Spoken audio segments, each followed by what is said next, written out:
ڕاگەیاندنی کمیتەی ناوەندی کۆمەڵە بۆ پشتگیری لە ئامۆزشی زمانی کوردی و زارا محەممەدی. ئامۆزش و پەروەرش بە زمانی دایکی مافێکی سەرەتایی و سەرەکی هەر مرۆڤێکە لە هەر گۆشەیەکی جیهان. بەشێکی بەربڵاوی خەڵکی جیهان نەتەنیا لە مافی خوێندن بە زمانی دایکی بەهرەمەندن، بەڵکو دژایەتیکردن لەگەڵ ئەم مافە و پێشێلکردنی مافی ئامۆزش بە زمانی دایکی لەلایەن حکوومەتە دیکتاتۆر و دواکەوتەکانی هاوشێوەی کۆماری ئیسلامی بابەتێکە کە لە باوەڕیاندا ناگونجێت. لە ئێران کە وڵاتێکی چەند زمانەیە مافی ئامۆزش بە زمانی دایکی بۆ میلیۆنها خوێندکاری کورد، تورک، عەرەب، بەلوچ، لۆر و هتد بە شێوەیەکی پلان بۆ داڕێژرا و سیستماتیک پێشێل کراوە. کۆماری ئیسلامی ئێران بە لە ژێرپێنانی مافی میلیۆنها کەس کە زمانی دایکیان فارسی نییە نەتەنیا خوێندن بە زمانی دایکی قەدەغە کردووە، بەڵکو چالاگوانانی کۆمەڵایەتی کولتوری و زمان دەخەنە زیندان و ئەشکەنجەیانەکەن. ئامۆزش بە زمانی دایکی قسەکردن بە زمانی دایکی لە ناوەندە حکوومیەکان و شوێنی کار، بەشداری لە میدیا و ڕاگەیەندنەکان بە زمانی دایکی مافی بێ ئەملا و ئەولای هەر مرۆڤێکە. لە ئێرانی ژێردەسەڵاتی کۆماری ئیسلامی مافە نەتەوەیی و زمانیەکانی ئەو خەڵکەی کە زمانی دایکیان فارسی نییە بە شێوەی سیستماتیک ژێرپێ دەنرێت. لە ئێران حکوومەتی ئیسلامی نەتەنیا خوێندن بە زمانی دایکی قەدەغە کردووە، بەڵکو بە ئەمنیەتیکردنی ئامۆزش بە زمانی دایکی بە شێوەی ئاگاهانە و پلان بۆ داڕێژرا و لە هەوڵی ئەوەدایەکە شوناسی زمانی و فەرهەنگی خەڵک بەسەرکوت حاشاکردن و زەخت بگۆڕێت، بە شوێنیدا شیعەگەری و زمانی فارسی بەسەر خەڵکدا بسەپێنێت. لە حکوومەتی ئیسلامی خەڵک لە مافی هەڵبژاردن بێبەرین و هیچ دەسەڵاتێکیان بەسەر ژیانی خۆیاندا نییە و هەموو شتێک بە زۆر هەڕەشە، زیندان و ئەشکەنجە دەسەپێندرێت. زمانی زۆرە ملێ، حیجابی زۆرە ملێ، نوێژ و ڕۆژووی زۆرە ملێ، بەڕێوەبردننی زۆرە ملێ، یاسای ئیسلامی، ناولێنانی زۆرە ملێ و هەڵبژاردننی زۆرە ملێ، هەموو بە پشت بەستن بە سپاندنی هێز لە زۆربەی یاساکانی بەڕێوەبردننی وڵاتدا جێگرتووە. سەدان ساڵێکە کارناسانی بواری زمان لەسەر ئەم باوەڕن کە ئامۆزش و خوێندن بە زمانی دایکی هۆکارێکی گرنگ بووە لە گەشەی کەسایەتی منداڵدا.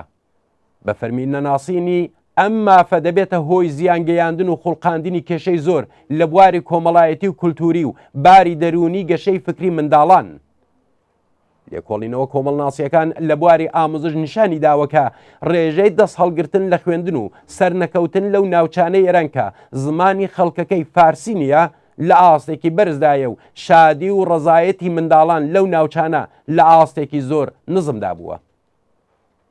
ئەمڕۆ لە بەشێکی گەورەی جیهاندا مافی خوێندن بە زمانی دایکی بەڕەسمی دەناسرێت و لە ئاستێکی میلیاردیدا ئەم مافە بەڕێوە دەچێت.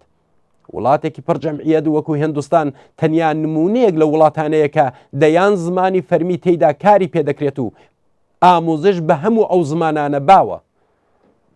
وڵاتانی زۆر لە جیهاندا هەن کە 2 یا 3 زمانی فەرمیان هەیە و نەتەنیا خوێندن بە زمانی دایکی لە بەشی پەروەردەدا ڕێکخراوە، بەڵکو زمانی ئیداری، مێدیاکان و یاسا هەر ئەو زمانەیەکە ئەندامانی بنەماڵەکان لە ماڵەوە قسەی پێدەکەن، هاوشەوەی وڵاتی هند، سوئیس، کانەدا و ئیسپانیا.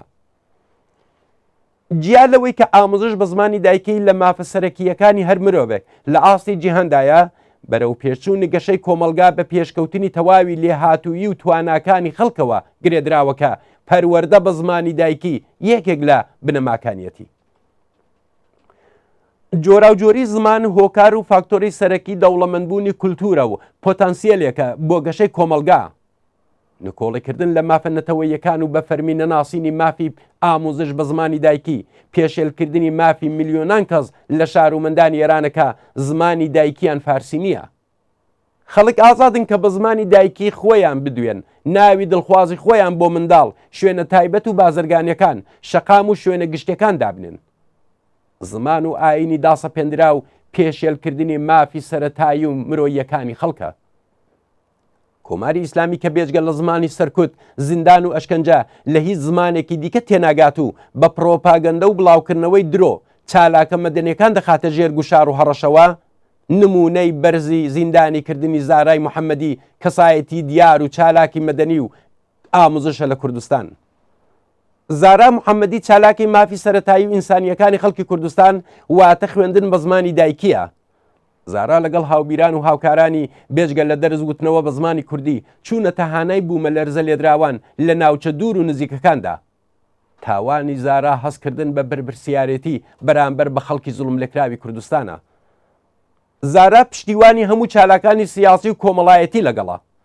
پشتیوانی لە زارا محەممەدی و خەبات بۆ هەڵوەشانەوەی حکمی زیندانی ئەو تێکۆشەرە ئەرکی سەرشانی هەر مرۆڤێکی شەریف و ئازادی خوازە.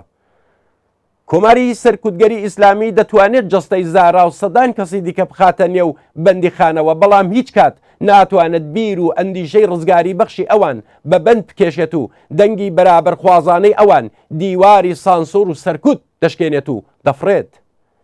ئێمە دەرکردنی حکمی بەندکردن و پەروەندە سازی لە دژی زارا محەممەدی و چالاگوانانی دیکەی بوارە جۆراوجۆرەکانی خەباتی کۆمەڵایەتی بە توندی محکوم دەکەین و خوازیاری ئازادی دەست بەجێ و بێشەرت و مەرجی زاراین.